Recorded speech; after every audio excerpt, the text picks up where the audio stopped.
ইতিমধ্যেই enumeration form পাওয়ার ভিত্তিতে খসড়া ভোটার তালিকা প্রকাশিত হয়েছে, কিন্তু এখনো পর্যন্ত বেহালা পশ্চিমে এনুমারেশন ফর্মই পাননি একাধিক ভোটার। এই অভিযোগ সামনে এসেছে। 2025-এর তালিকায় নাম আছে, কিন্তু তারপরেও এনুমারেশন ফর্ম আসেনি বলে অভিযোগ করেছেন তারা। আমরা বেঁচে আছি, তাও কেন এলো না এনুমারেশন ফর্ম? মৃত ভোটারের লিস্টে নাম চলে যাওয়ার আশঙ্কা করছেন এরকম 23 জন ভোটার। তোমার নামটা দিদি? আশা নস্কর, তিনি হচ্ছেন রায়বাহাদুর রোডের বাসিন্দা, কিন্তু তারও তালিকায় মৃত বলে নাম এসছে এবং সেই কারণে এনুমারেশন ফর্ম পাননি।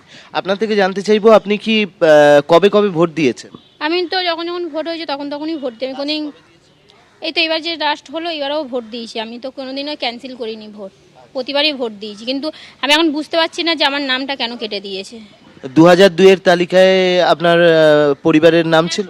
সবার আছে। আমার হাজবেন্ডের, আমার শ্বশুর শাশুড়ির, বাবা মায়ের, দিদিদের, ঠাকুমার সবারই আছে। শুধু এবারে এনুমারেশন ফর্ম সবার পেয়েছে? হ্যাঁ, ওরা সবাই পেয়েছে, শুধু আমিই পাইনি। না। কি বললো বিএলও আপনার? আমার সাথে তো কোনো কথাই হয়, বলছে মৃত, যারা যারা মারা গেছে তাদের তো রিস্ক বেরিয়েছে। আমি তো বেঁচে আছি, আমি ভোটও দিচ্ছি, আমার মৃত বলে দিয়েছে আমাকে।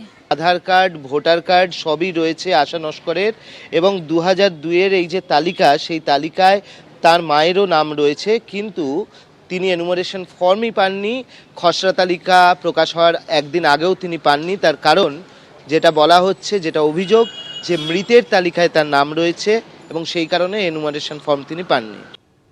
অর্থাৎ বিচিত্র সমস্যা। আমি এইবার আপনাদের সামনে রাখবো যে এনুমারেশন ফর্ম বিলি থেকে শুরু করে সেই ফর্ম ফেরত এসেছে, যার ভিত্তিতে আজ কিছুক্ষণ আগে, কয়েক ঘন্টা আগে খসড়া ভোটার তালিকা পর্যন্ত প্রকাশিত হয়েছে।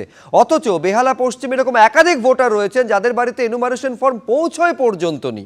কি তাদের অভিযোগ দেখুন। 2002-তেও আছে, 2025-এও আছে। আর আমার বাড়ির অ্যাড্রেস 180/7 রায়বাহাদুর রোড। লাস্ট ইলেকশনে দিয়েছি, ফর্মই পাইনি। অন্যদের দিয়েছে বলতে আমার ওয়াইফের ছিল, আমাদের কাউরি আছে। এটা আমি জানি না আমি মৃত কি না, কিন্তু আমি তো জীবিত সশরীর একদম পুরো। না, ফর্মই পাইনি তো ফিল আপ করবো কি করে? মায়ের ফর্মটা আসেনি, মাকে মৃত দেখিয়েছে। আর বাবা মারা গেছে, বাবার ফর্মটা এসছে। তো সেটা আমরা বিএলওর হাতে তুলে দিয়েছি, জমা করে ফিল আপ করে, যেটা ডেট বলে যেভাবে করতে হয় এনএ করে, আর সঙ্গে ডেথ সার্টিফিকেট দেওয়া হয়েছে। আর বাকি পরিবারের সবাই এসছে, খালি এলো না, খালি মাকে মৃত দেখিয়ে দিয়েছে। এইরকম যে সমস্যা তৈরি হয়েছে, এরকম 20 জনের বেশি ভোটার রয়েছেন যাদের এনুমারেশন ফর্ম তাদের হাতে পৌঁছয়নি বলে তারা অভিযোগ করছেন। তারক সিং তা নিয়ে কি বলছেন দেখুন। তো ভোটার আমার দুটো পার্টে বেরিয়েছে, 101 আর 69। 101-এ বেরিয়েছে 20টা, তার মধ্যে 3 জন বিজেপির লোক।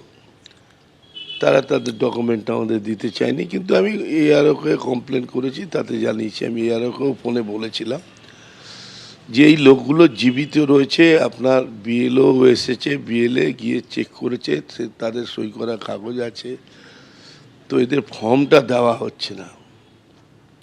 তা আমি বললাম আপনি লিখিত দিন, তাহলে আমি দেখে নেব।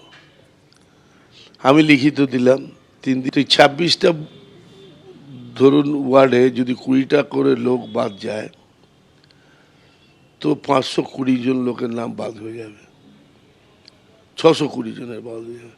এবার 10টা ওয়ার্ড আছে বেহালা পশ্চিমে, আপনি ভেবে দেখুন কি অবস্থা হবে। আর এটা আমি বলছি, আমরা তো এখনো এটা দেখিনি, খসড়া ভোটার লিস্টটা, তাতেই এই অবস্থা। এবিপি আনন্দ, এগিয়ে থাকে, এগিয়ে রাখে।